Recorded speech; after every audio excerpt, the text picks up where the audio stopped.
Draw a crowd, reel it in, take it easy, there's no need to scream and shout.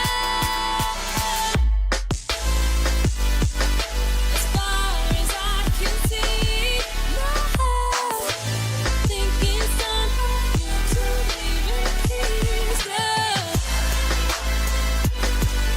As far as I can see, my heart thinking some of you to leave in peace.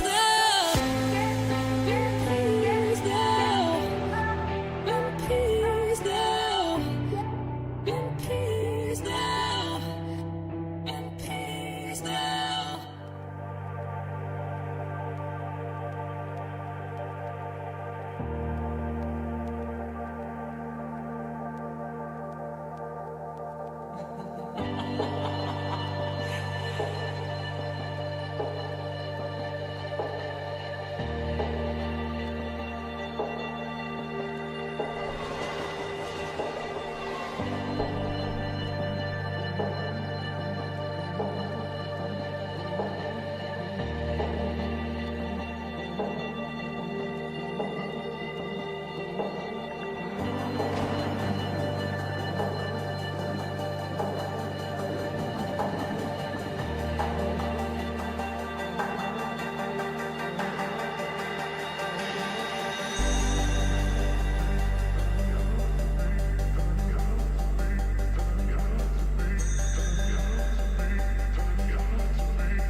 nuestras charlas son comparecencias. Un pasito más para la indulgencia. Un abogado por si acaso, y si el juez está de paso, termina dictaminando la sentencia. Salimos presuntos de inocencia. Pasito para atrás por si nos arrepentimos. Si nadie es culpable, pues culpamos al destino con él.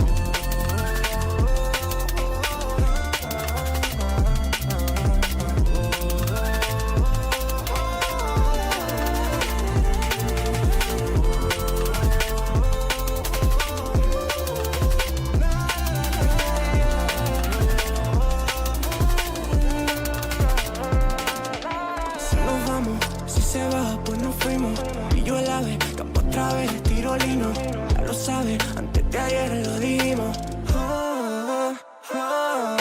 Y si nos vamos, de nadie nos despedimos.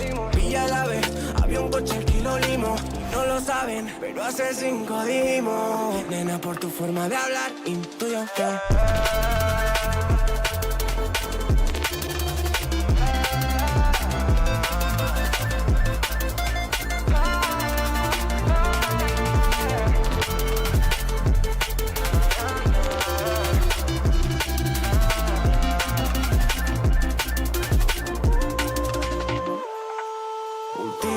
nuestras charlas son comparecencias. Un pasito más para la indulgencia. Un abogado por si acaso, y si el juez está de paso, termina dictaminando la sentencia. Salimos presuntos de inocencia. Pasito para atrás por si nos arrepentimos. Si nadie es culpable, pues culpamos al destino con él.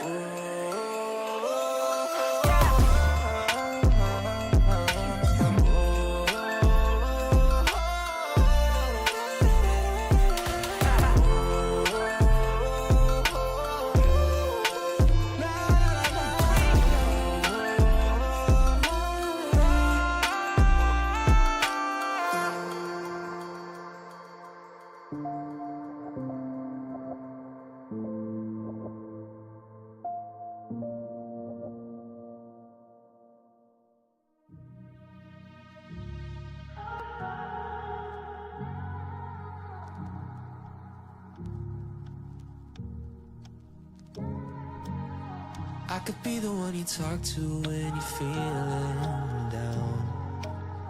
I could be the one you run to when the moon hits the ground.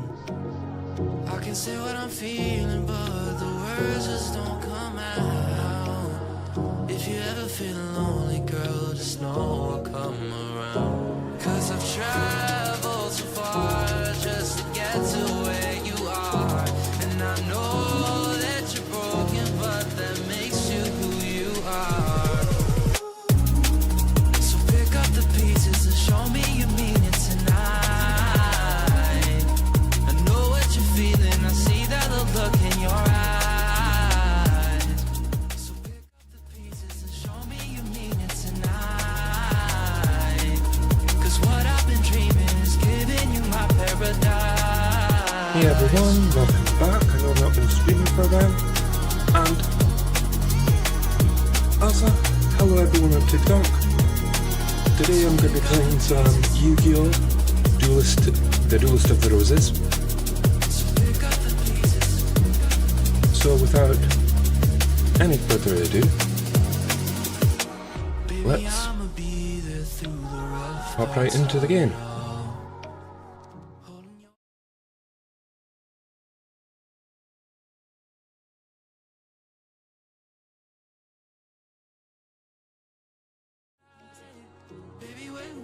I'm just gonna sort that right now, Speedy.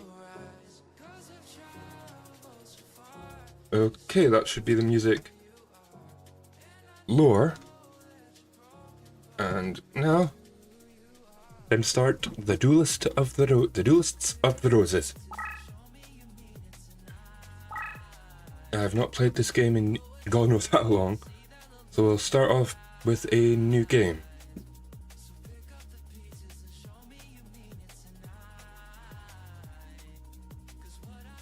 British Empire in the 1480s.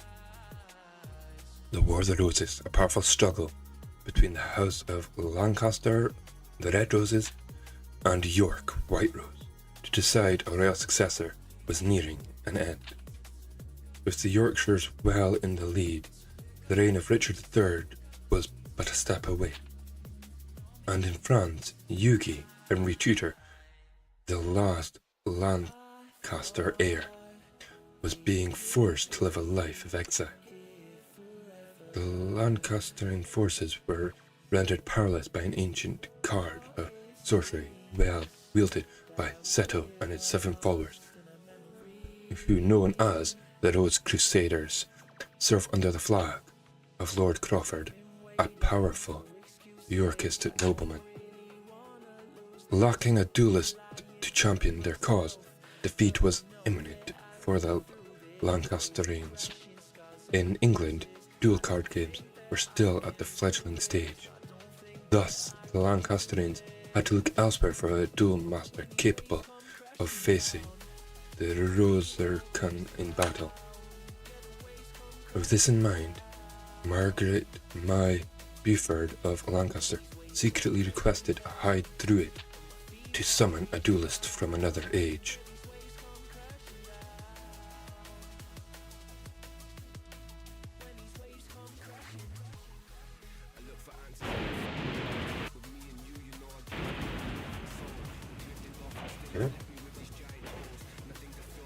Simon McMoran, who from the mystic circle of red and white rose, one capable of harnessing pure power. There was truth to legends of the Rose Duelist. Lady Margaret, I did it. Now we have the means for defeating the evil forces of Rosenclarus. Oh, my apologies. In my excitement, I forgot I was in the presence of the Rose Duelist.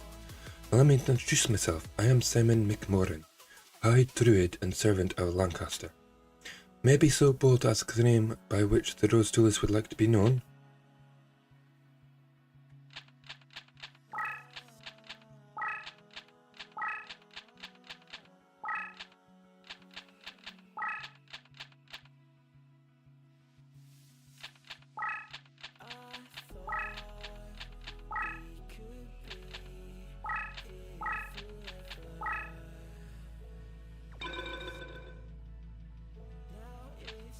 Yelp Gaming. Fine name indeed. Now, here's the situation. The year is 1485 and you are currently in Stonehenge, near Salisbury, England.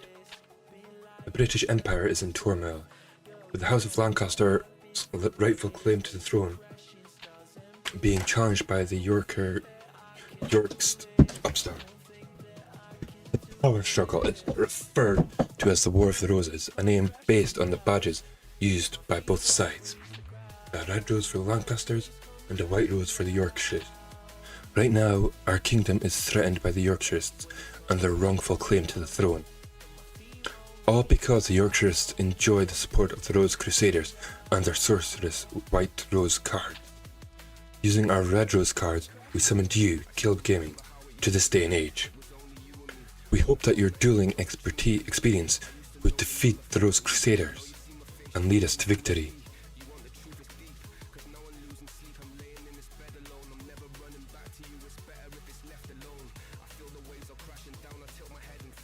You will help us?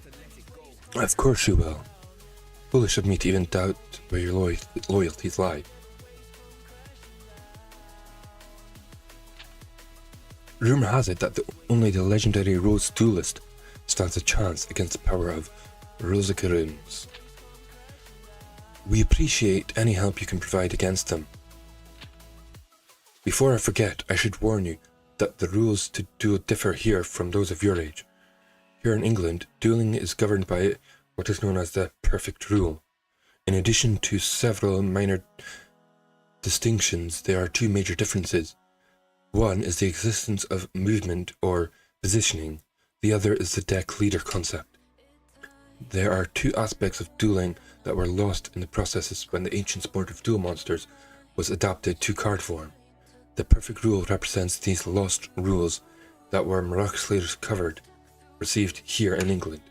Perhaps a practice duel will serve better than an explanation, shall we? Play practice duel.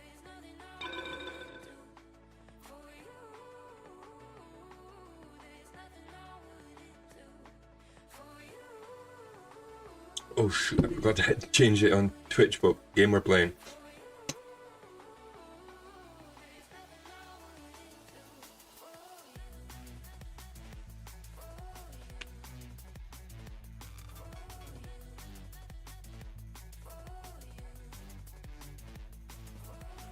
Ah, there it is, Yu-Gi-Oh! Duels of the Roses.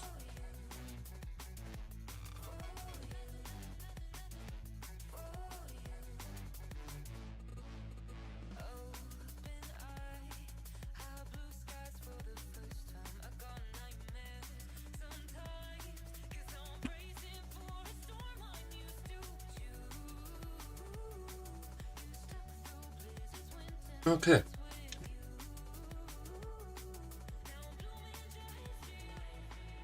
Okay, let's start with the basics of dueling. First, let me show you how to summon a monster. To bring a monster into play, you must summon it from your hand to the field. Now, let's draw a card from your deck. Okay. Currently, the card you're indicating is your leader deck, is your deck leader, the Dark Magician. Let's order your deck leader to operate your hand. Selecting your deck leader and pressing the square button. Okay. See the blue squares? That's areas where you can place your summoned monster. Let's place the monster in position directly in front of your card leader. Okay. This is your current hand. Apparently there's only one monster in your hand that can be summoned to the field. This is because summoning a monster requires a certain amount of power. The spot currently indicates is where your current available summoning power is displayed. At the start of the duel you have 4 summoning power points.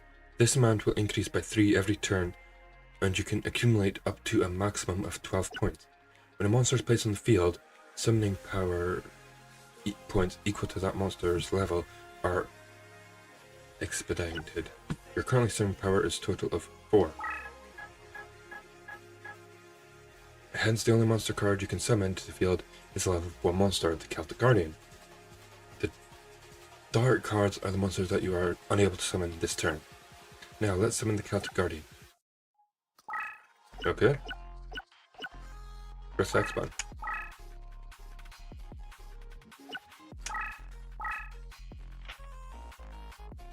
Guardian, and the card is ready for battle. Now, let's attack your opponent with the Celtic Guardian. To control monster on the field, you must first activate this card, the card you wish to move. Okay.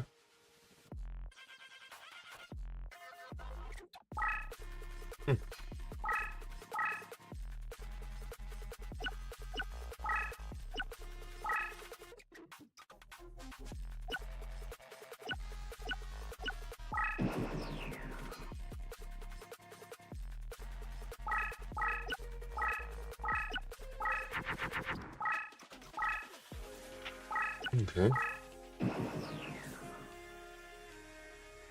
Now it's your turn. There are 9 monsters heading your way. Let's use the Celtic Guardian to eliminate threat. Okay?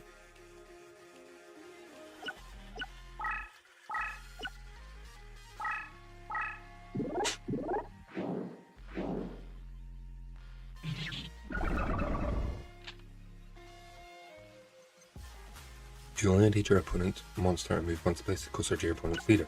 However, your opponent is now aware of your monster's strength and will probably bring a more powerful monster into play to retaliate. Now let's take a look at the factors that govern the outcome of battle.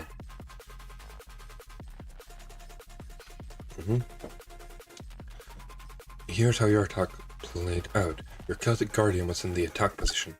Your monster automatically assumes the attack position whenever it is moved.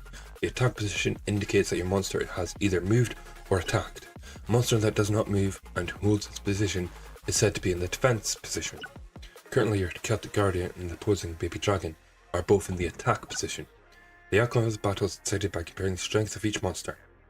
In this case, both monsters are in the attack position, hence the attack factors of both monsters are compared.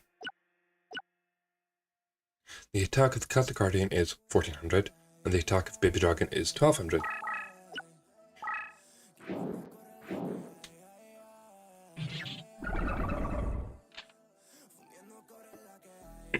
As a result, the Baby Dragon is eliminated, and the attack difference of 200 is applied as damage against your opponent's life points. Now let's take a look at what might have happened if the opponent's monster was stronger.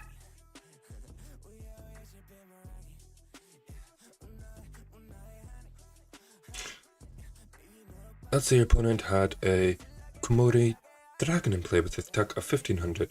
That monster is much more powerful than your Celtic Guardian. When you attack this creature,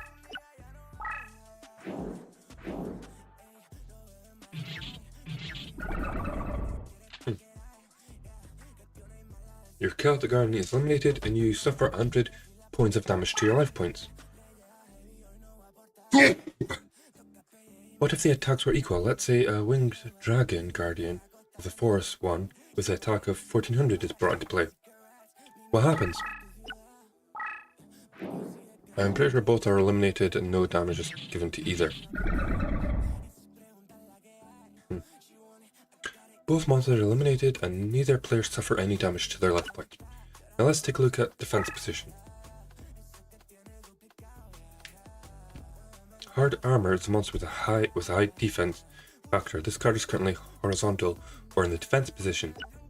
Monsters set in this position cannot move or attack. In battle, the defense of a monster is the defense position is used to decide the outcome. Although the defense of Hard Armor is fairly high, it doesn't compare to the attack of the attacking Celtic Guardian. Let's attack the monster.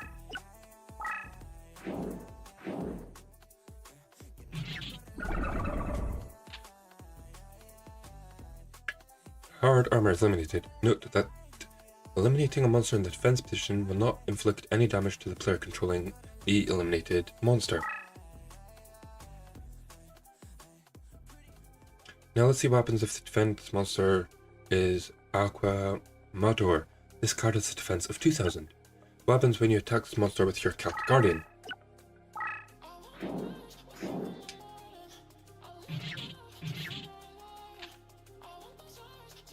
Your attack is countered and the 600 points difference between the attack of Celtic Guardian and the defense of Aqua Mordor is inflicted against your life points. Since your attack failed, your attacking monster is driven back to its original position. What if you attacked a Rock Organ Goto whose defense is equal to your monster's attack?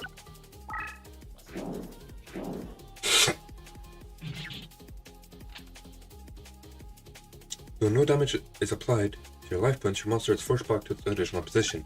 That concludes our lesson on battle outcomes. Now let's continue with the duel.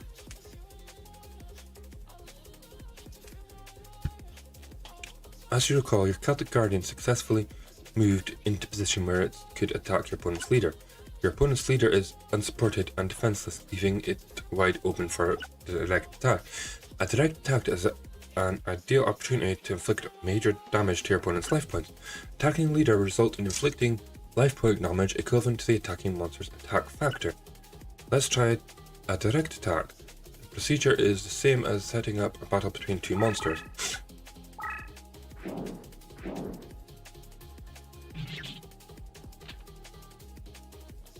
You have now inflicted 1400 points of damage to your opponent's life points. You're now on your way to victory. You can see it is important to avoid direct attacks as much as possible. You should act immediately whenever an enemy monster is approaching your leader. Currently you're winning. However, your opponent may retaliate. With this in mind, summon a monster with a high defense point. Let's use this monster to protect the front of your leader. Since it has a high defense, place it in the defense position. To set a monster in the defense position, follow the same step as movement and set the cursor over your monster card and select it for a move. Now press the L1/R1 button to toggle between attack position and defense position. Be careful that you don't move the monster to its destination space, as this will automatically set the monster in its attack position. Okay. Note that monster card summoned on the field is initially placed face down, and it is hidden from your opponent's view. This card will be flipped face up whenever it is attacked or attacks an enemy. You may also manually flip a card face up. To do so, select the card for movement and press the L2/R2 buttons to toggle the card face up or face down. Once you have the card in its desired position, press the X button to enter your selection. However, you should note that a face-up card cannot be returned to its face-down position. That's why you should be very careful when you manually turn a card face up. Your opponent has now summoned a Kaiser Dragon, a powerful dragon-type monster. You don't have a monster that's strong enough to withstand an attack from this creature. Fortunately, you have a magic card on the field that's capable of stopping the attack of dragon-type monsters. In fact, this magic card is capable of preventing the movement of all dragon-type monsters on the field. Let's use this magic to stop the opposition and focus on continuing our attack on the opponent's leader. You can trigger a magic card by flipping it face up and completing its move. Flipping the card face up in the manner described earlier, this control inputs are the same for magic and those for monsters. Let's try activating the magic card.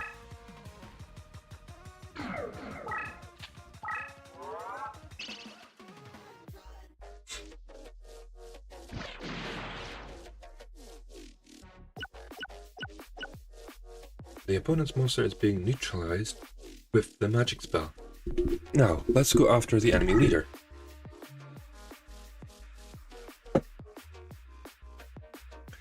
A duel can go either way. At times, you may find yourself cornered by a cunning opponent. There will be occasions when there's nothing you can do but accept defeat and go for a rematch. You may surrender a match by pressing the select button. Surrender? Okay. But don't give up too quickly. Well-played card could easily turn the tide of battle in your favor. This concludes our lesson on the fundamentals of how to battle in a duel.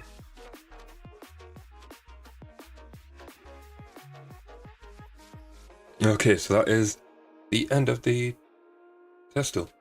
Okay, now let's take a look at how a duel is settled. There are 4 individual conditions for deciding the outcome of a duel. One condition is to reduce the opponent's life points to 0. The Celtic Guardian is about to execute a direct attack on your opponent's leader.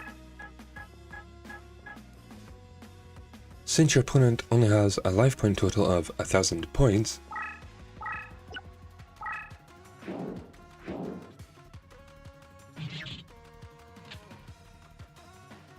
the damage you inflict will reduce your opponent's life points past 0. In short, you're about to emerge victorious. The following example is a more complicated situation of which the life point condition 0 applies.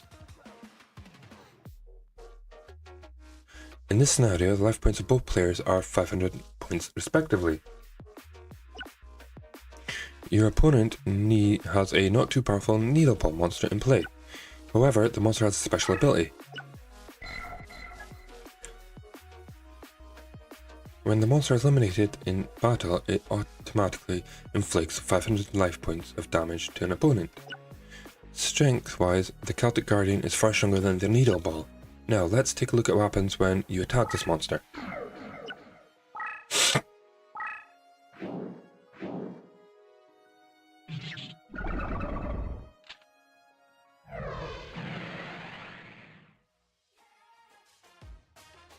As you can see, the life points of both players have been reduced to 0.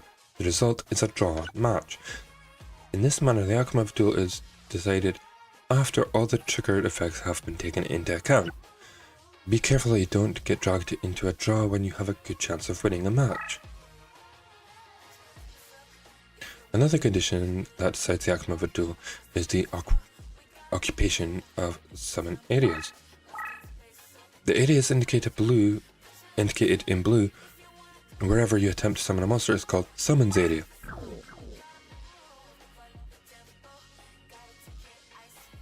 If all those areas are occupied by your opponent's forces, you will lose a match in play. To be more specific, if your opponent occupies all of your summons areas at the end of your turn, you lose. If you find yourself surrounded, it is vital that you clear at least one of these areas before your turn is over. If your leader is in a position that leaves you with only 3 summon areas, when you're at the edge like this, there are only a few summon areas. If they are all occupied, you'll lose. Depending on terrain, certain spaces that cannot be used as summoning areas. In this situation, there are fewer summon areas, and if they are occupied by your opponent, you will lose. The next concept is for deciding the outcome of the duel is life point comparison resulting from the clock running out on a duel. The time remaining in a duel is displayed in this location. The number of turns remained will decide by 1 following the completion of your turn and that of your opponent's. When the number of turns remaining reaches 0, both players complete their respective turns. The outcome of the duel will be decided. In this case, the player wins the higher number of life points. With a higher number of life points is declared the winner. Hence, maintaining a lead is a key strategy for the smart duelist.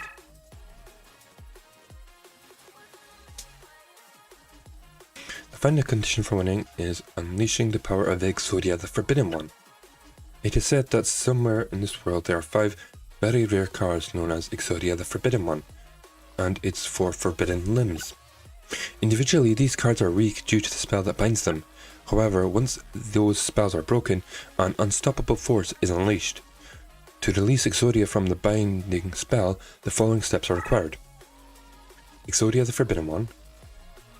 First, Exodia the Forbidden One must be brought into play as your deck leader. Then you must position the 4 limbs of Exodia in surrounding summoning areas. From there, flip over the attack to the attack position. When you enter into your turn without any spells or controls preventing you from executing a normal turn, Exodia will be freed and your opponent will face the hopeless defeat at the hands of this awesome creature.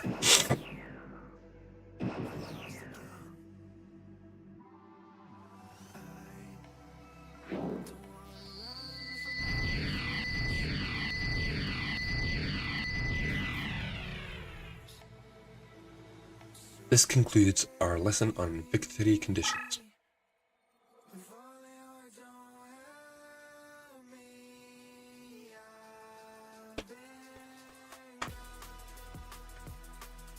Now let's take a closer look at some of the other details and rules for dueling. Firstly, you should be aware that there is a limit to the number of cards that can be placed on the field.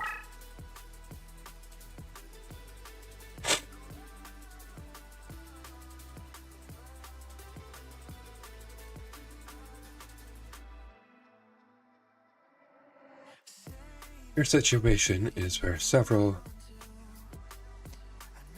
monsters have been summoned to the field.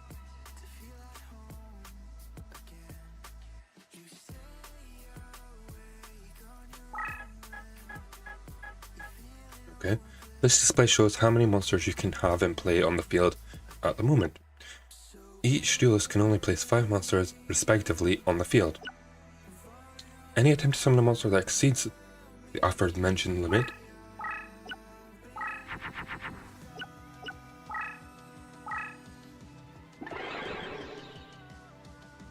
will result in the summoned monster being reduced to dust. Likewise, only 5 spell cards can be placed on the field.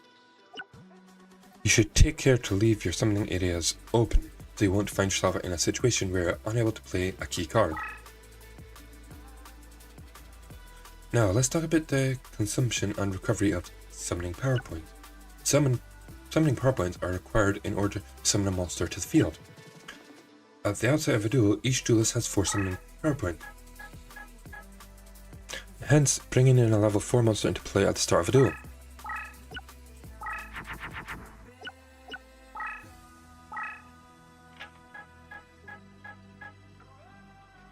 Will use up the total available summoning points for that turn. Summoning power points spent in this manner will gradually recover as time passes. At the beginning of your turn, 3 points will be added.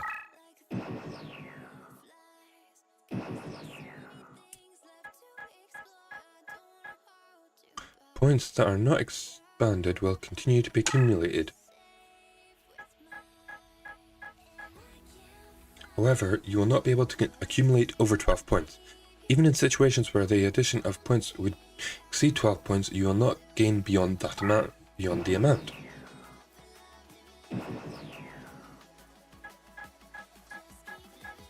Fair enough. Summoning monsters with spellcasts can significantly help or hinder recovery of summoning points. Use these to your best advantage. Now let's talk about spellcards and what happens in battle. When placing face down and unusable, your opponents will not be able to tell whether you have a spell or monster card in play. Like monster cards, spell cards can be attacked and can initiate attacks. Face up monster card is yours. Your opponent has a spell card. When a spell card is attacked by a monster, it is easily destroyed.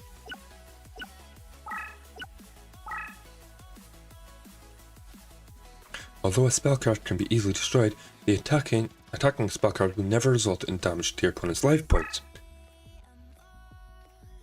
Now you have a face down monster card.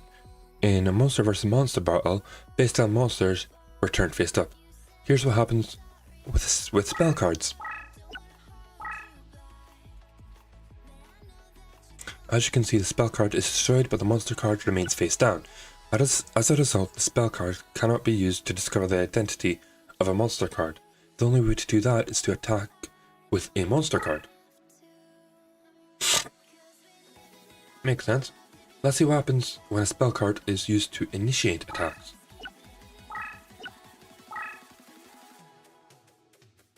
Similar to when it is attacked, the spell card is easily destroyed. This is still the case even if the monster card is in the defense position.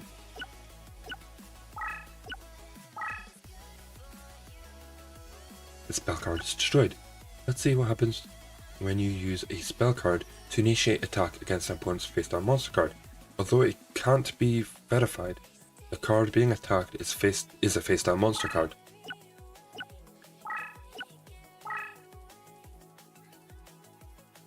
As in the previous case, where a monster card attacked and destroyed a spell card, the monster card remains face down. You should always remember that although spell cards are capable of powerful magic, they can be easily destroyed. When you bring a spell card into play, you should move it carefully. Now we'll take a look at what happens when your spell card attacks an opponent's spell card. The rules differ from those applied when battling a monster card. First, let's see what happens when you attack an opponent's spell card with a face down spell card.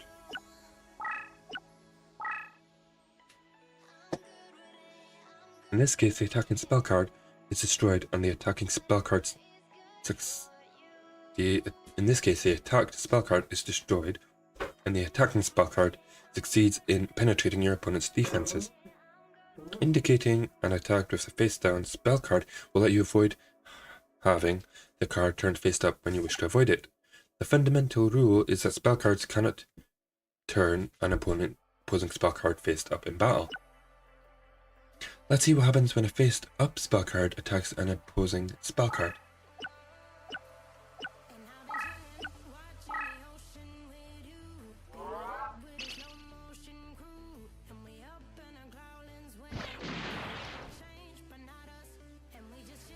This time the spell card is activated.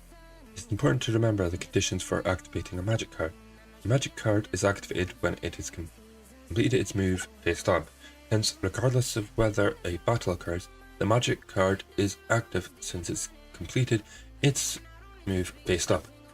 As a result, you should be careful about moving a face up spell card. Now we'll discuss terrain effects. The field on which a battle is conducted consists of spaces with variable terrain features. The majority of these terrain features have their own unique energy forces and often strengthen or weaken a monster. Let's take a look at an example.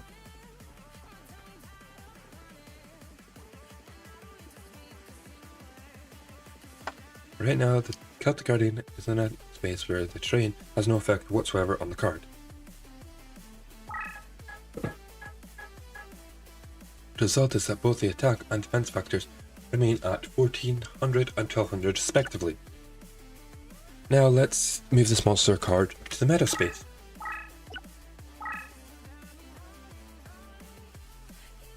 In this space, the attack and defense factors increase by 500, raising the factors to 1900 and 1700 respectively.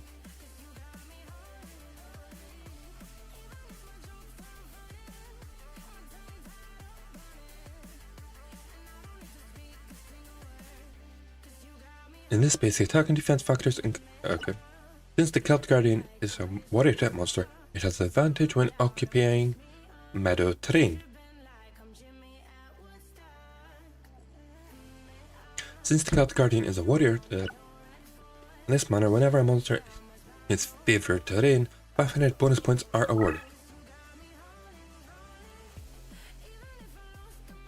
Another added bonus when a monster is in its favourite terrain is increased movement.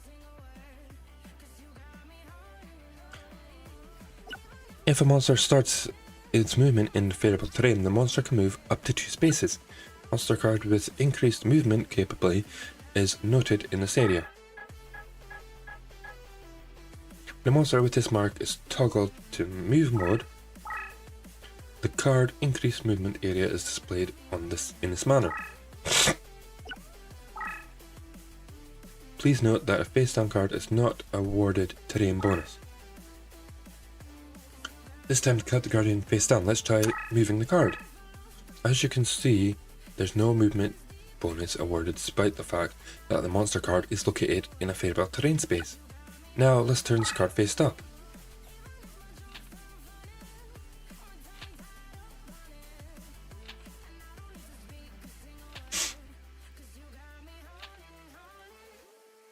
You can see that as long as the card is faced up, the movement bonus can be used. Hence, to take advantage of the movement bonus, you must first turn the card face up, and then select the space to which you wish to move. This time we have a dark terrain space.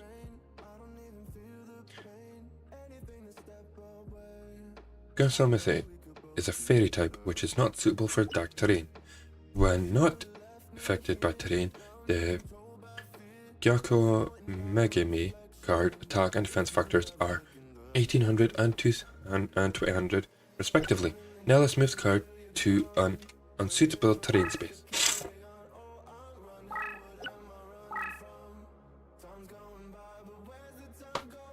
The attack and defense factors of the card decrease to 1300 and 1500. In short, whenever a monster ends up in an unsuitable terrain, there's a 500 point penalty applied to the card. Since terrain cards significantly affect the outcome of battle, you should plan your destination before committing to a move. Since we're on the subject of terrain effects, let's talk about terrain with special featured. First of all, there's the labyrinth terrain. The labyrinth is an extremely powerful obstacle that cannot be entered by most monster cards and spell cards, nor by a leader card. In addition, a labyrinth space cannot function as a summoning area, whether a card that has entered a labyrinth space by means of effects such as teleportation can easily exit space and enter adjacent spaces. You can also initiate an attack against monsters located in a labyrinth space. The Wall Shadow has the ability to freely enter or exit the labyrinth space. It is currently located in the labyrinth space. The Flame Swordsman has an attack capability that exceeds Wall Shadow. What happens when the Flame Swordsman attacks the monster located in the labyrinth space?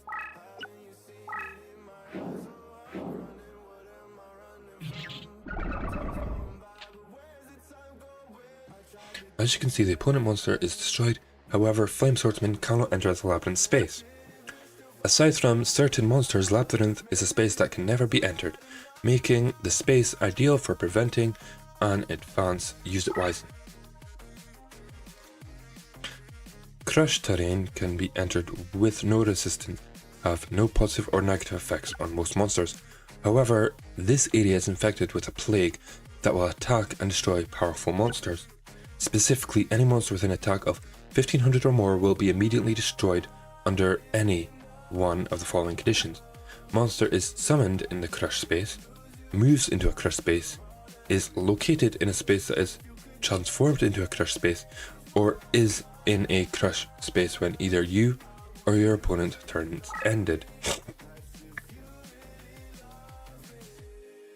Since the Celtic Guardian only has an attack of 1400, it is not affected by the crush space, since the crush is not effective unless a monster has an attack of 1500 or more.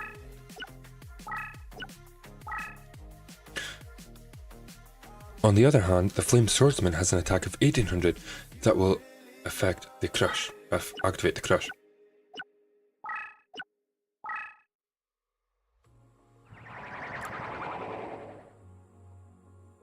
The effect of the crush space is deadly. However, there are no restrictions to entering the crush space and entering an adjacent space. In short, if you find your monster moved into a crush space by means such as teleportation, you could avoid destruction by immediately moving out of the space. As it can be seen, there are various special features for particular terrain spaces. The mark of a good duelist is how well he or she can use the terrain to his or her advantage. Now we'll discuss spellbinding. Spellbinding is a condition by which a card is unable to move as a result of a spell or other means. When a card is spellbound, it cannot be moved, flipped, or repositioned for attack or defense. Let's see what happens when the Celtic Guardian is spellbound. Right now the Celtic Guardian is unable to move due to a spell. The turn count for spellbinding begins on the turn that follows the actual casting of the spell. So if a card is spellbound for one turn, it won't be able to move in the next turn, and regains movement on the turn that follows the next turn.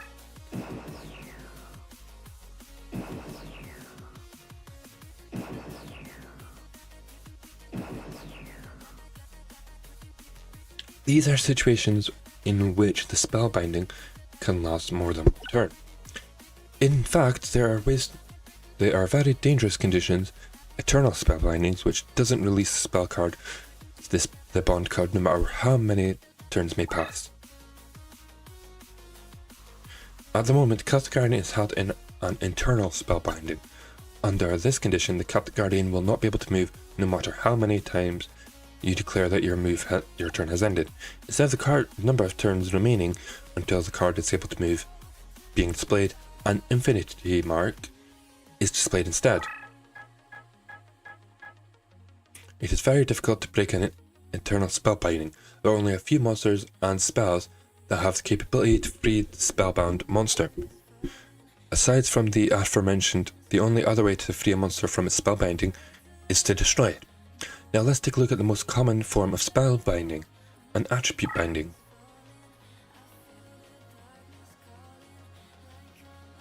The Paradragon is a wind attribute monster with an attack of 2000. It is much stronger than the Celtic Guardian. However, the Celtic Guardian is an earth attribute monster, which places it in a more variable position against wind attribute monsters. The advantage and disadvantages of attributes are displayed respectively during a battle. Let's see what happens when Celtic Guardian attacks.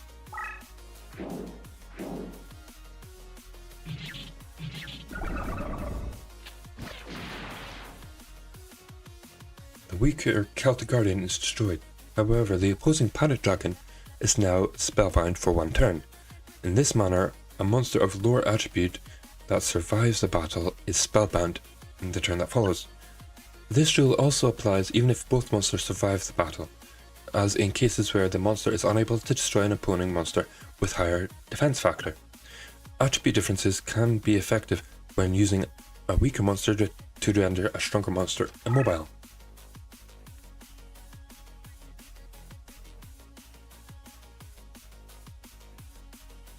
An opponent's powerful monster is in pursuit. You do not have any surprises up your sleeve, and your leader is isolated, creating a dangerous situation.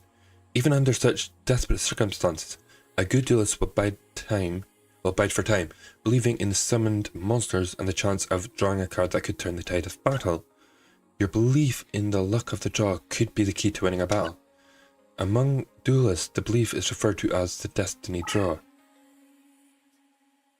Depending on how desperate the situation is and how gifted you are as a duelist, you may be granted the opportunity to attempt a destiny draw.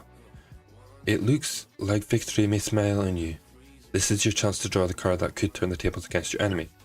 The destiny draw opportunity is signaled by a flashing area that is normally used to indicate that you can summon a monster from your hand. Drawing when this condition is indicated will usually result in the drawing of a card that will help you in your current predicament. Try drawing a card now.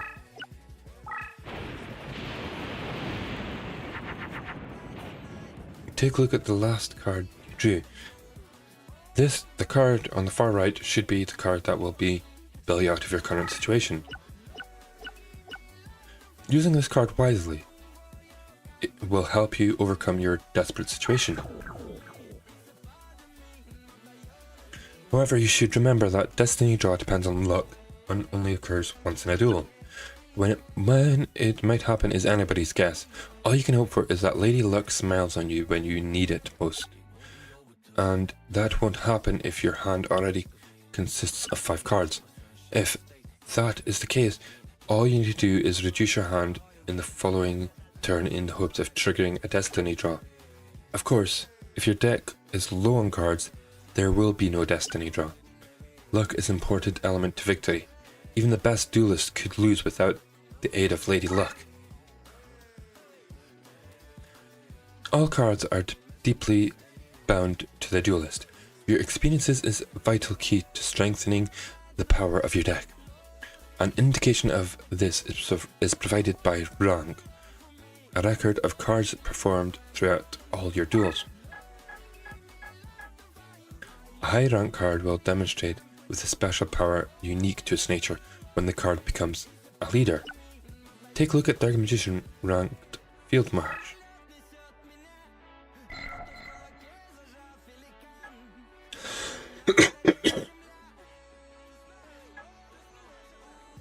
At this rank, the card's special powers are extended support range, increased strength for the same type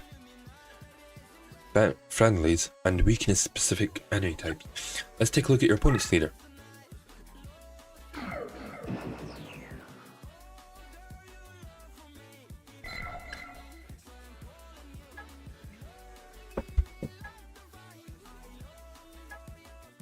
The baby dragon has the following special powers: increased movement and open opponent's cards. Since there are various special powers that evolve for each leader monster, we won't be able to cover them all. To understand the concept, let's take a look at the baby dragon's situation. The best way to learn about the special powers of the card is to raise your own leader and watch it evolve through the course of battle.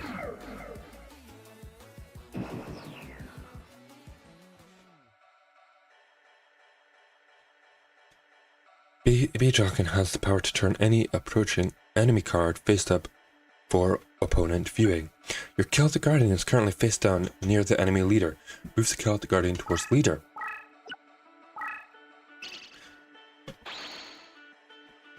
The Celtic Guardian is automatically turned face up, revealing its identity to your opponent.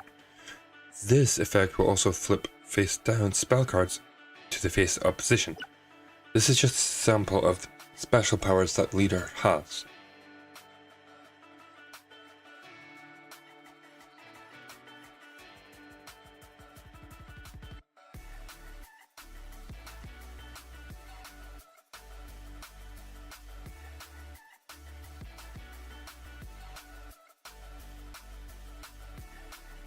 Find out more, you will simply have to raise your own leader and watch the card evolve as you duel. That pretty much covers the rules of dueling.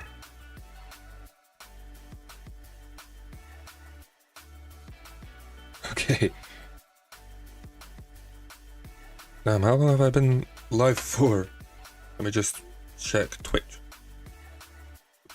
almost an hour. Yeah. First club, you must select a deck to duel with. Okay. It's important that you feel the vibrations of a deck leader the minute resonation that rings through to your soul. The cards themselves draw their power from the energies of the Ancient Ones. The deck leader acts as an integration between the Ancient Ones and the deck wielder. Club gaming, it is essential that you select the card leader whose rhythm matches the stirrings of your soul. Here are some decks from which to choose. Give it some serious thought and make your selection. Choose carefully, for the deck you select will guide the destiny of your duels. Robotic Knight, Fairy King, the Illusionary Gentleman. You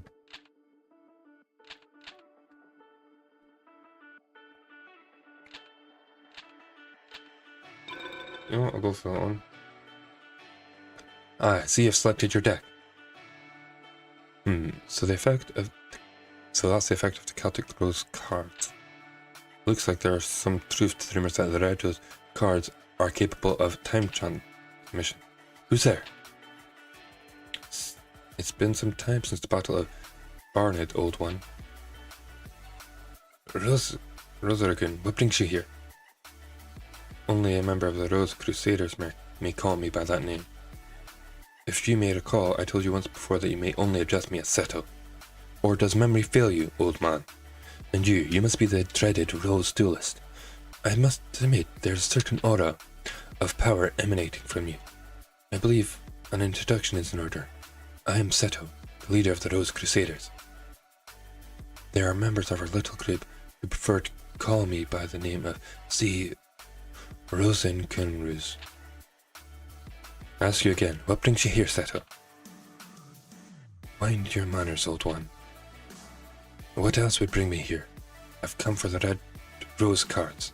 After all, it was you who showed me how the summoning capabilities would evolve when the Red Rose cards are combined with the transport powers of the White Rose cards.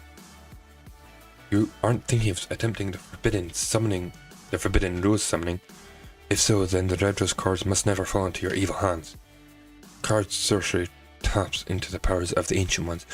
By their very nature, each card is a double-edged sword that can cut both ways. The Rose cards alone harness tremendous powers. There's no telling what horrors one might unleash to the world by combining both red and white. I will sacrifice my own life if need be to prevent any from uttering the spell of doom. The spell of doom? Fool. There are 16 red and white rose cards. The 16 red and rose cards grant power over all. Through it, legends has twisted the true meaning of these cards. We, Rose Crusaders, have sworn to create a utopia, free from the ravages of war. We intend to accomplish this with the power of the cards, and we shall do so, extending the rule of Richard III throughout the known world. By the way, it was a clever of you to form a circle of red roses within the white rose barrier to summon the Rose Duelist, but you are foolish to come alone. This area is surrounded, and if you wish to leave with your life, you will only do so by handing over the red cards. Me? A fool? And what about you? Are you fool enough to actually believe that the red rose cards would remain here in my possession?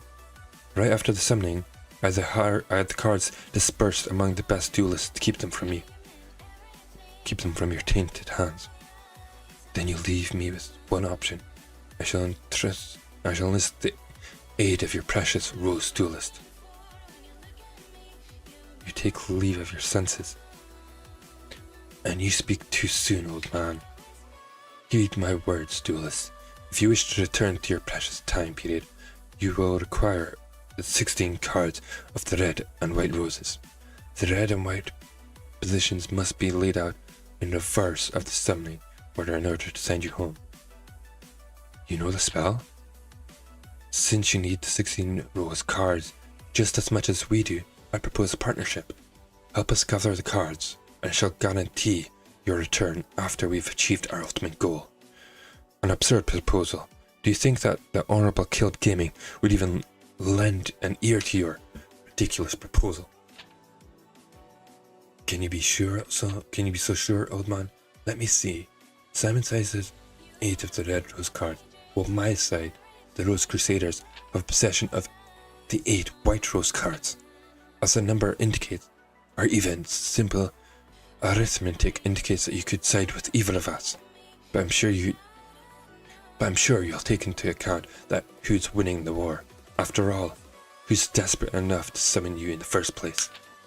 I think that's quite clear to which side is better prepared to send you home. Caleb Gaming, heed not the words of this power-hungry lunatic. Simon, must you resort to name-calling? I'm hurt.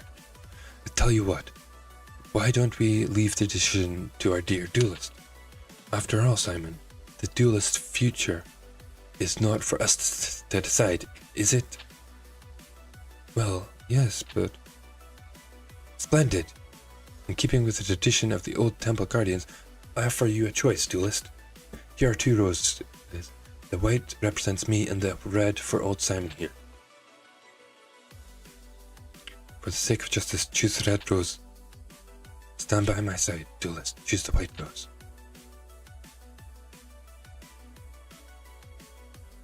I'm going to choose the red rose. How disappointing. Oh well, you made your choice, and I respect that. For now, I will guarantee your safe passage until you've met with Yugi. After all, I don't want our little game to end too quickly. That wouldn't be sporting. I look forward to the day when we meet again, duelist. Until then...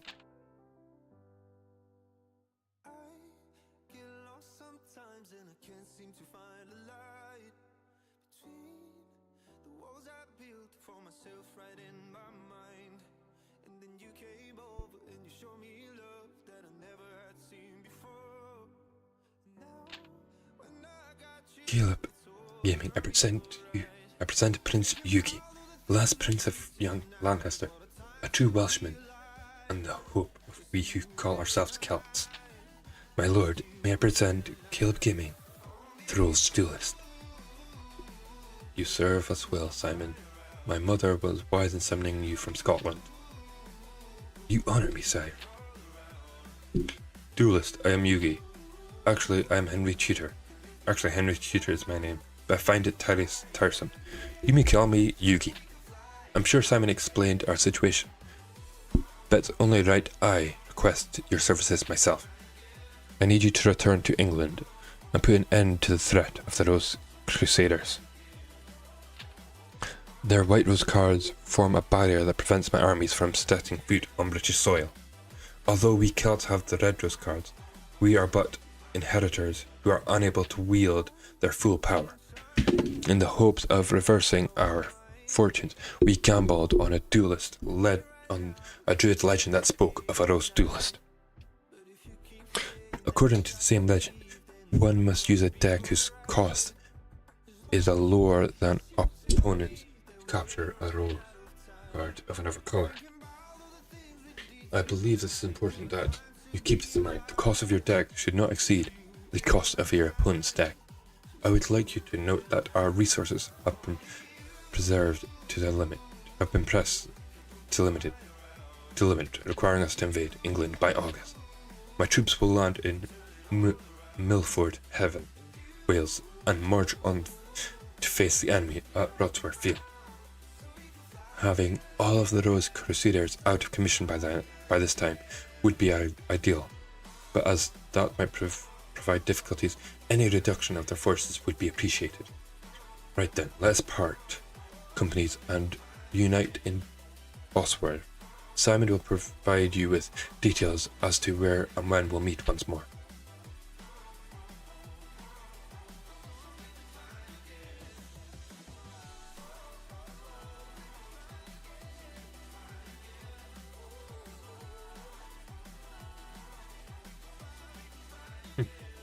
Okay, there's 2. Yeah.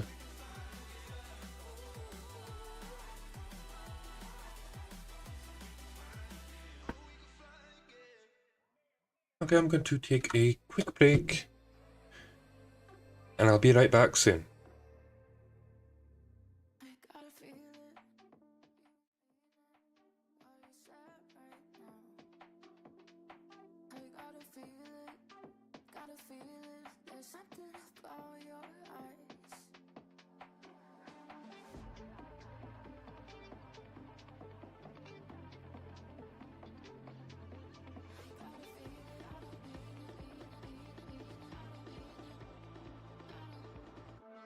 Every time you hurt me, it makes me feel alive. Every time you say you love me, there's something about your eyes.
conversations always end up in a nosedive.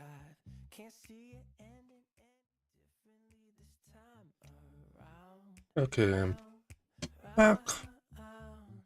Let me just get back on TikTok. On the right track before we say something that we Okay. can't take back. I'll take on Rex this time.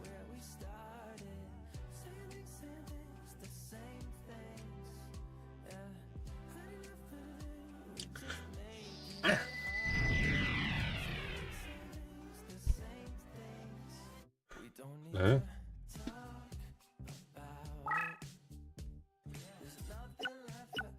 Here.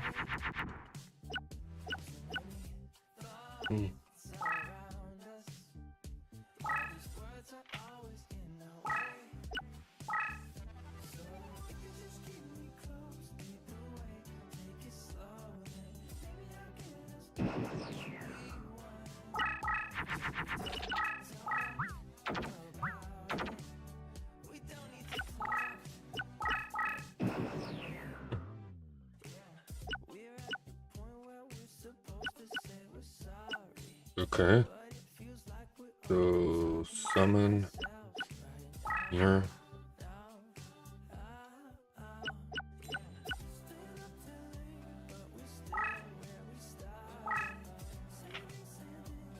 Move. Place up here.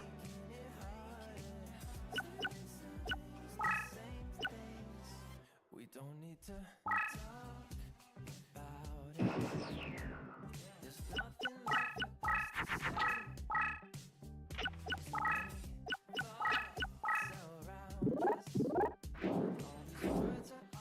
say. Oh, shit. That's gonna be crap for me.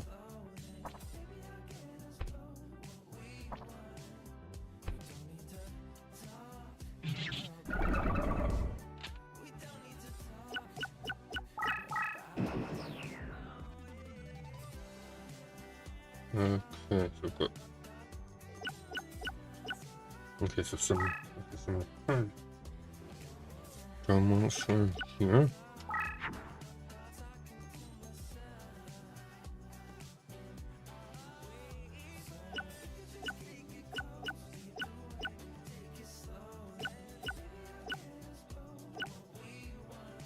Okay.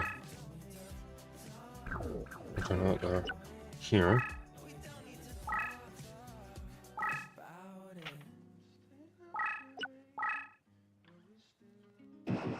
Oh shoot.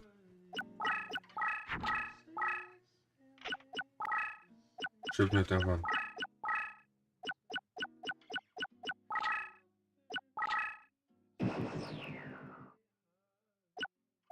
Okay, so I need to definitely do need someone here.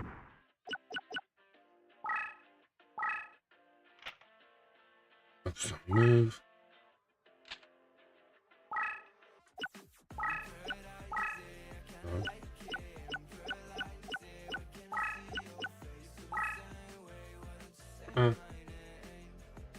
Okay.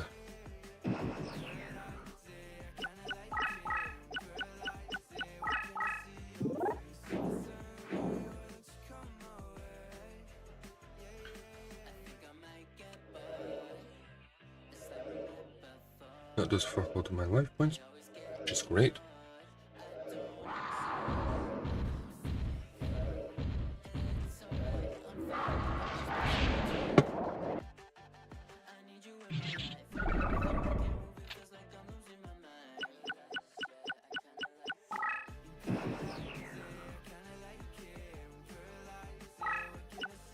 Okay, let's see. Oh, shit. Okay. Oh. Okay.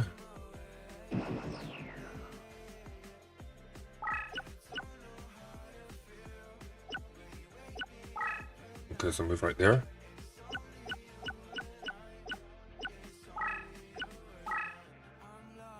Summon one here.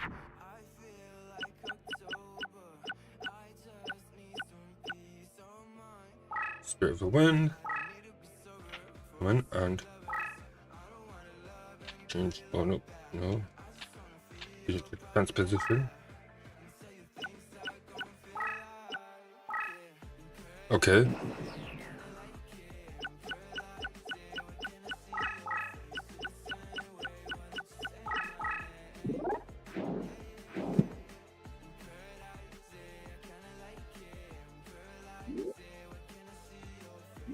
Most I can do right now is play defensively.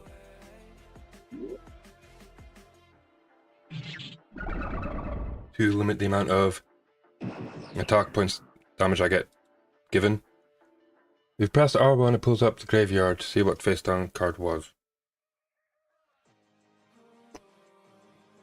Okay. Also, you can disable the fight animations if you want.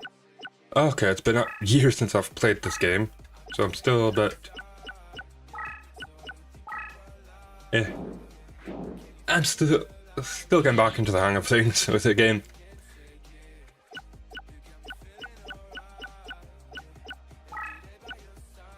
Go here, summon one here.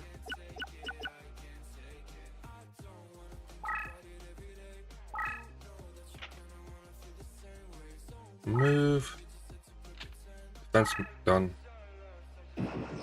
And that should be...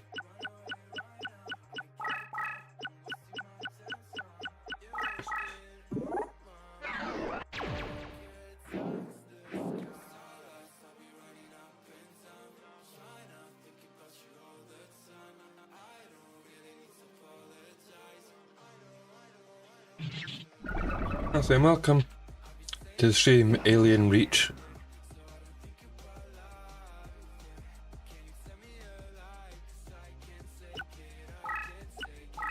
Up there.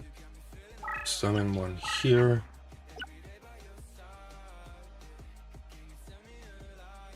Okay. Plus 20. Okay. Shift to defense.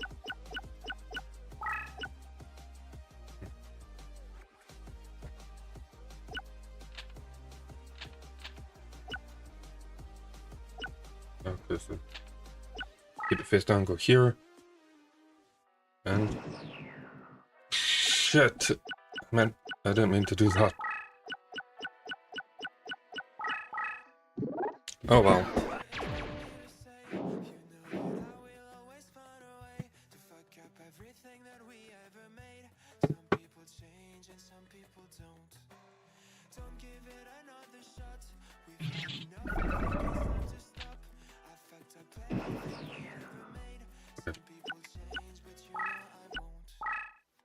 Okay.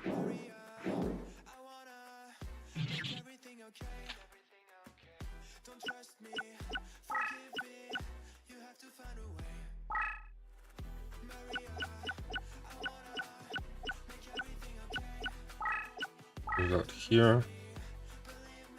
Something here.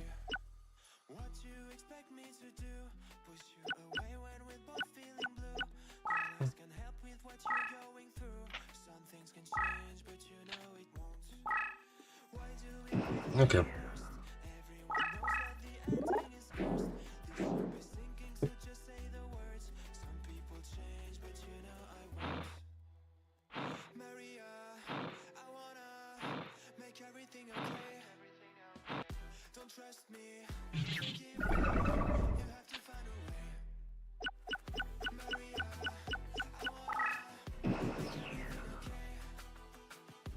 And I win.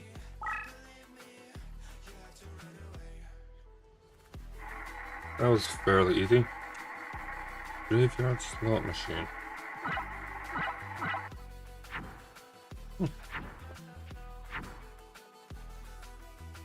Hey, bad.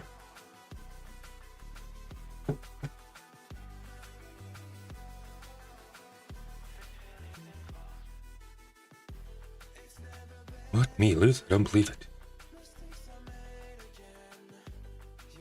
That's the first white rose card.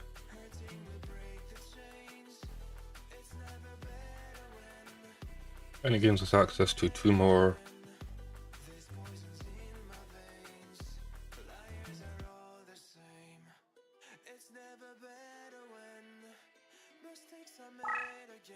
You know what? I'm gonna go against Weevil. So you're the legendary Rose Steel is prepared to face this thing of my insect deck.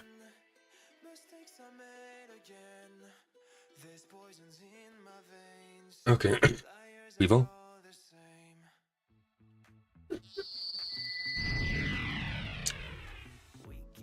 I'll set him. I remember this being fairly easy.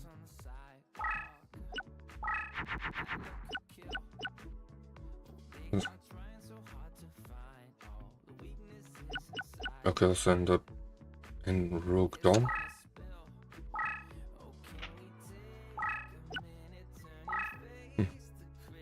And in my turn.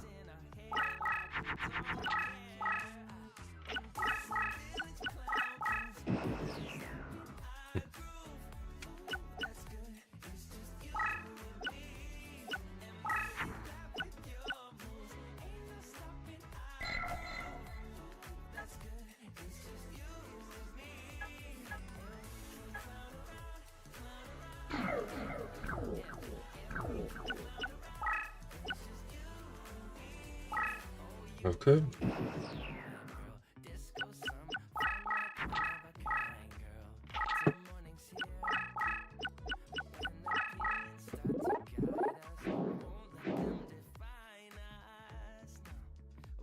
And the rogue doll is now dead.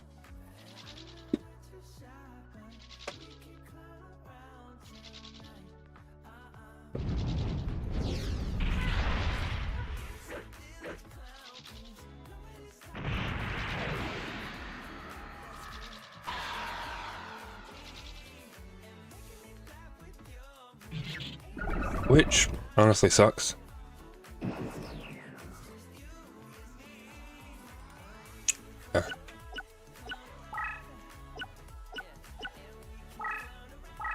Someone here.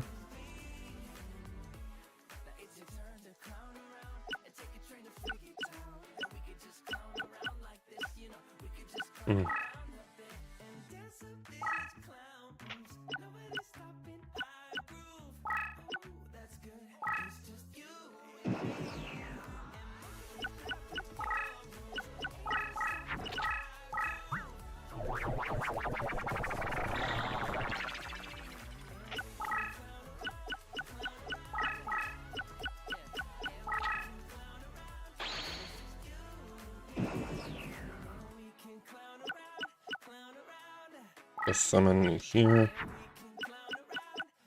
Reba.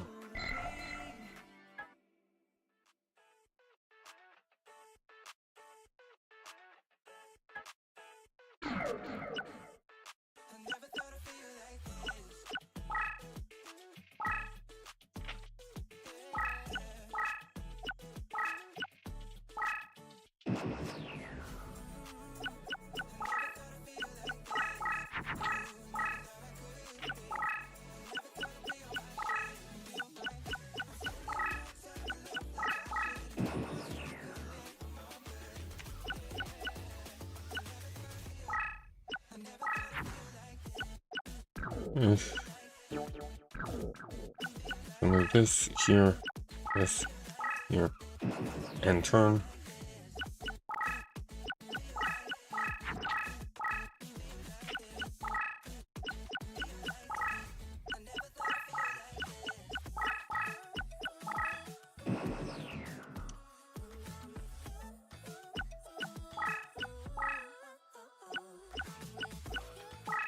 Turn here.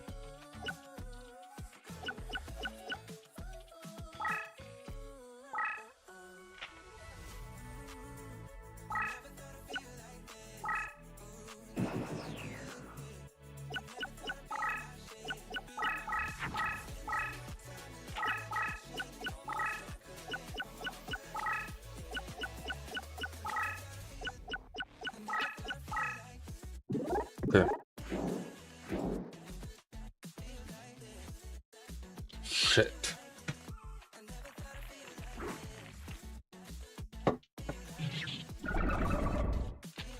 This is going a lot more harder than I remember it going.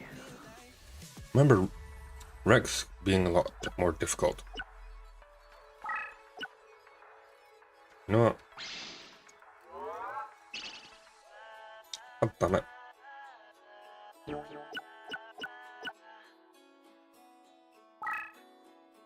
Okay, so I'm going to switch it. Oh no, switch it to defense. Then summon here.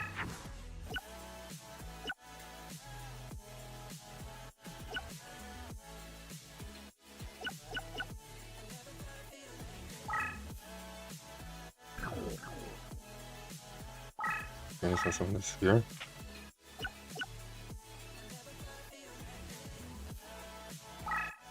Oh, wait, no.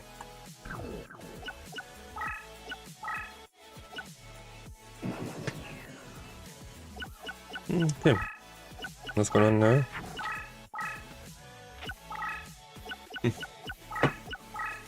Okay.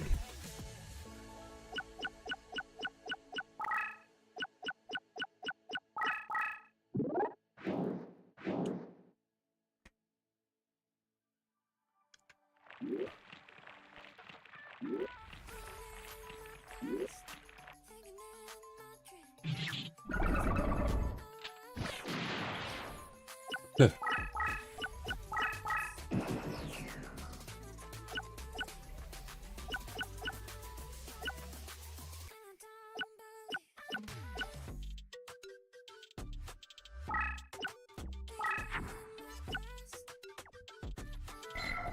Okay.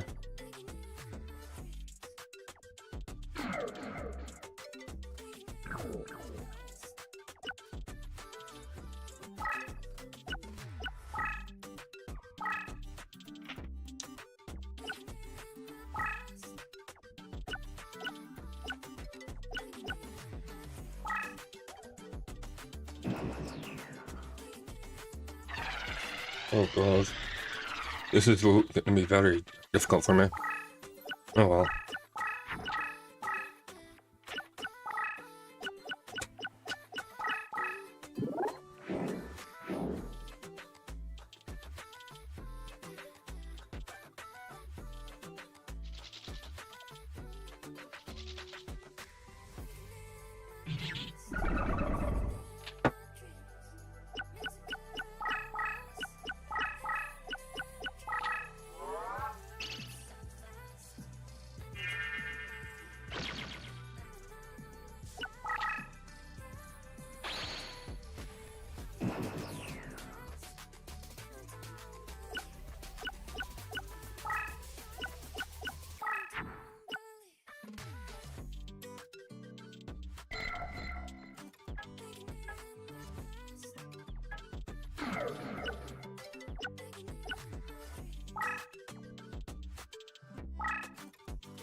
At least I'm not taking any more damage.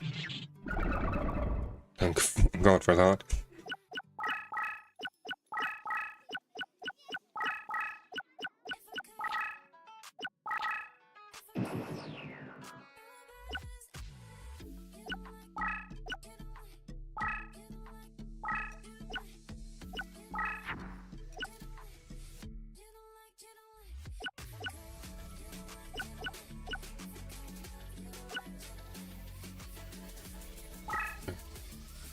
Okay.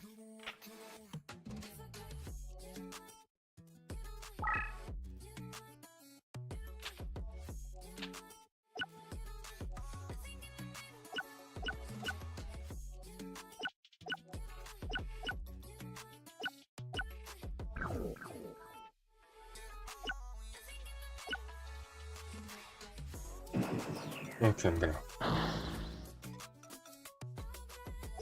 Oh shit. Oh fuck.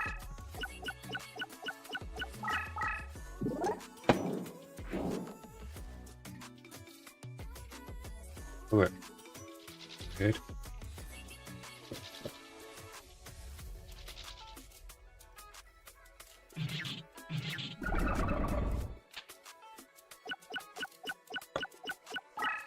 I can't believe I actually managed to defeat them that time.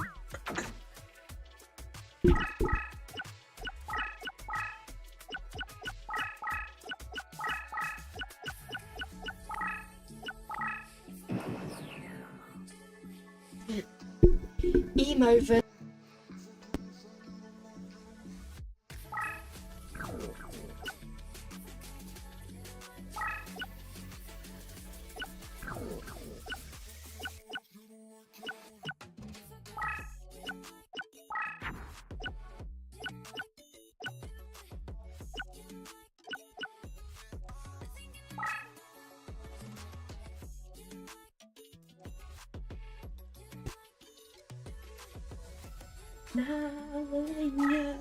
Ow.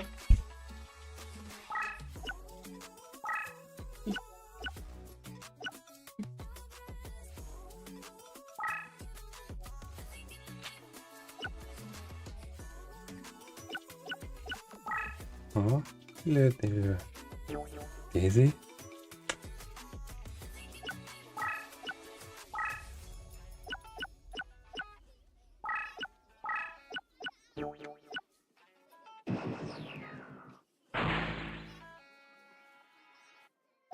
Would you like the fur baby?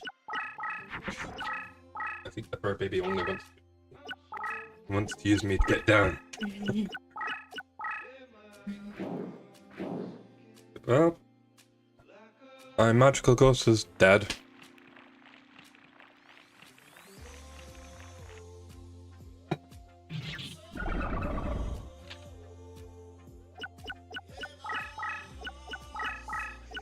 But I am still in the game.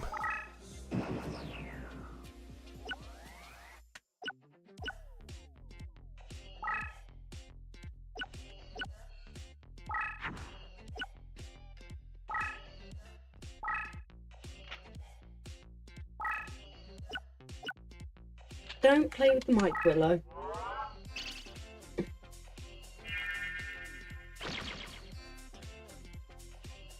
Where are you going? Ah, Jesus, okay.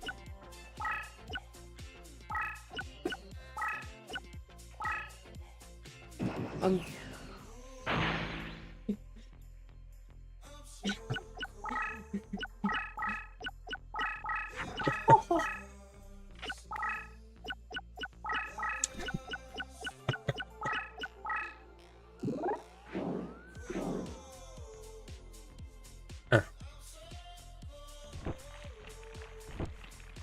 How you doing? Losing.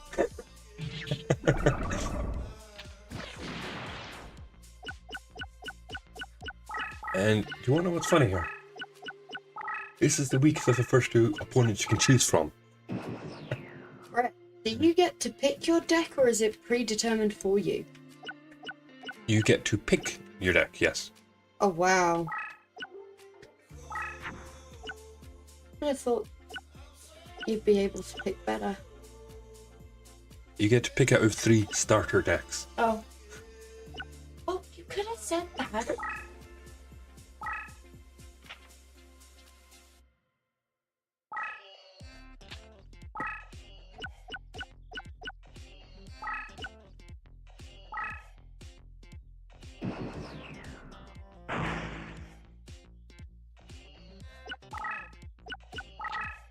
I'm waiting for someone to attack Karibo.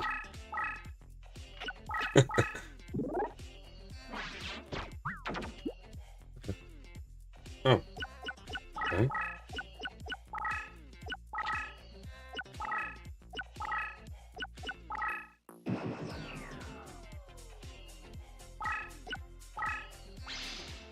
Drop activate. Infinite dismissal. Drop on for 3 turns. Cool. Here and what's this?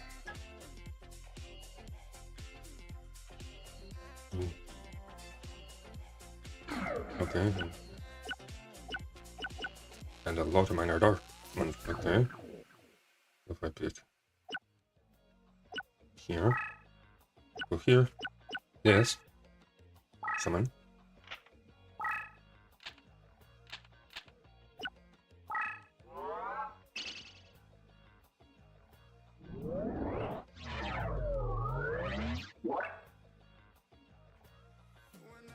It's not down to 2000.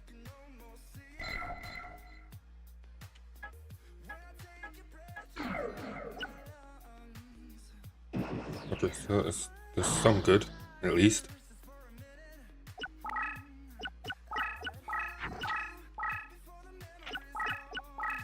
Okay, that is fine. I am still safe, relatively speaking, because of Karibo's effect. All damages is 0.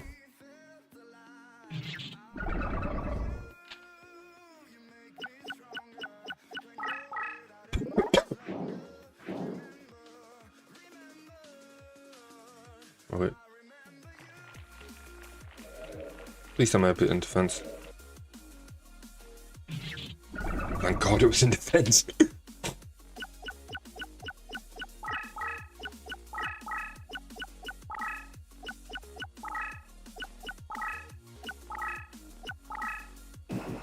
Okay, so this is fine. So here.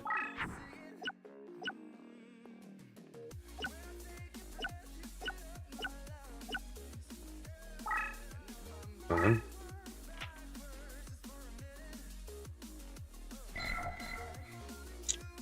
Shoot, that is with the bonus.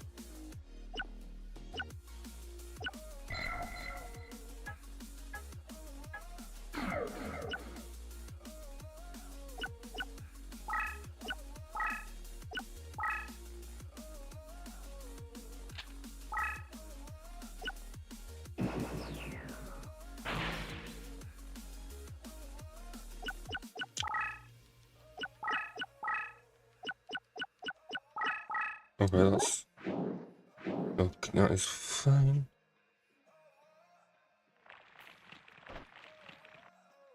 I just hope that I can pull a stronger monster.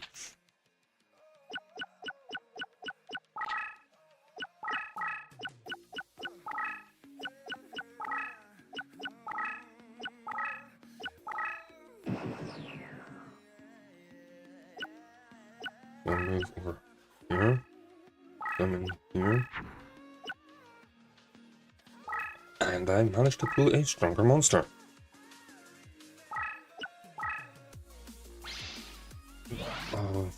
Oh, damn it. Okay.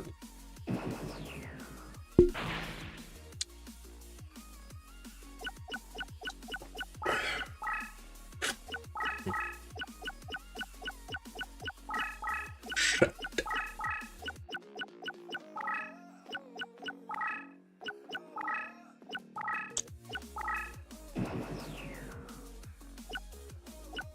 Right, so that's boom.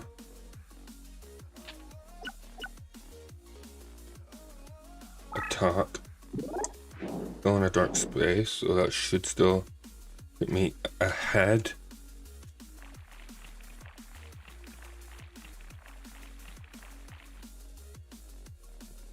And it takes away some of the life points.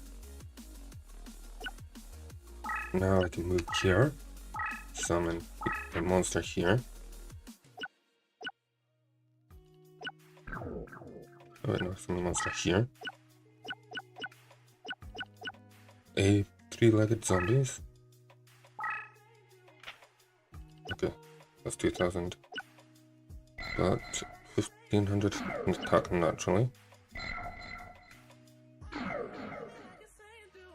Okay.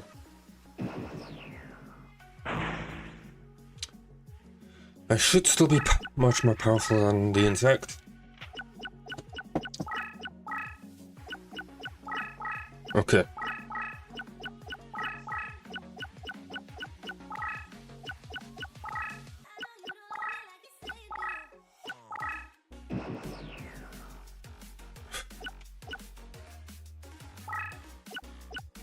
Go here. Okay.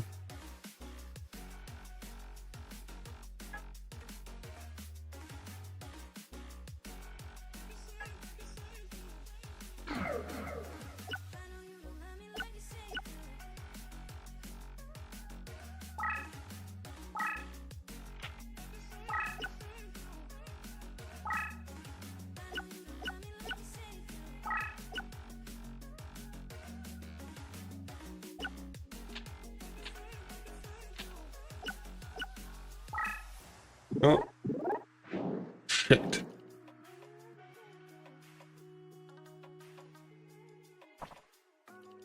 That's gonna be 400 life points off of me. Leaving me with one more attack and I'm dead.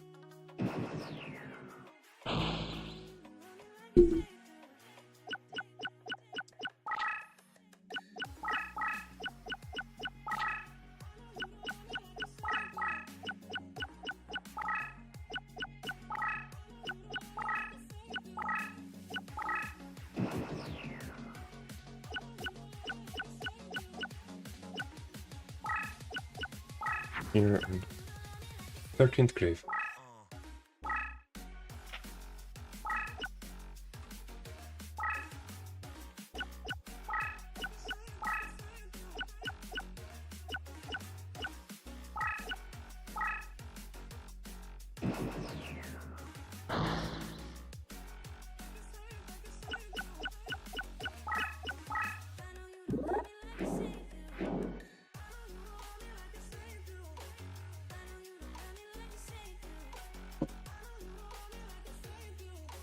Yeah, that's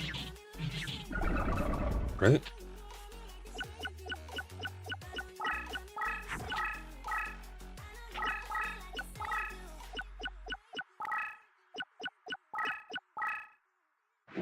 And that should be us almost dead.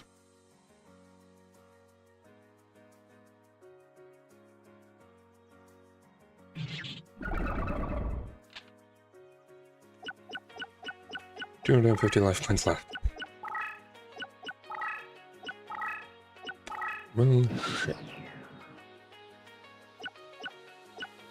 Into. Let's see, there's someone here.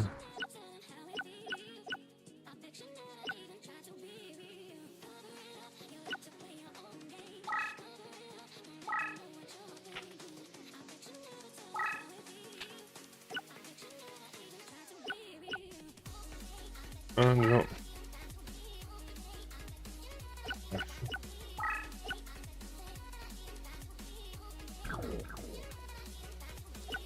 Oh.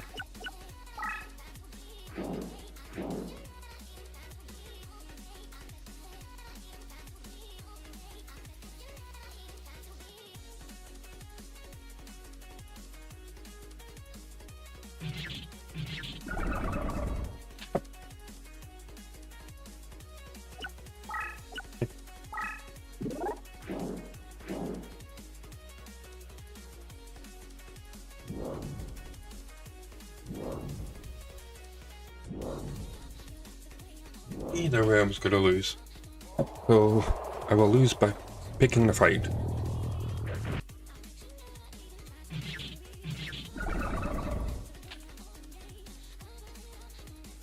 And with that, I have lost. And with that, I am going to be heading off for today. I hope you all enjoyed it. If you did, and you're watching on YouTube, hit like and subscribe. And if you're joining me on TikTok or Twitch, hit the follow button. And I will catch you all later.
Hey, ooh, there's like chests and stuff over here. If I can get to where Arata is, I can get...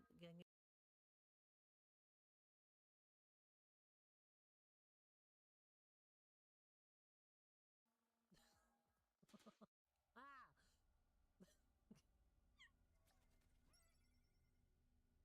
Hi! Aressa, fix your bot. You're messaging so many random people right now. Hi! ひょっとしてハッカーに Hey, hey, Caleb, hi, how are you? How's your stream? How you doing?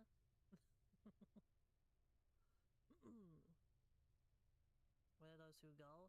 Like, could hackers have maybe... Oh. It was good. How your stream going? Mine's going okay. I started today out with playing Digimon Survivors, but then I got bored. And I was like, I just really want to play Cyber Sleuth now. So now we're playing Digimon Cyber Sleuth.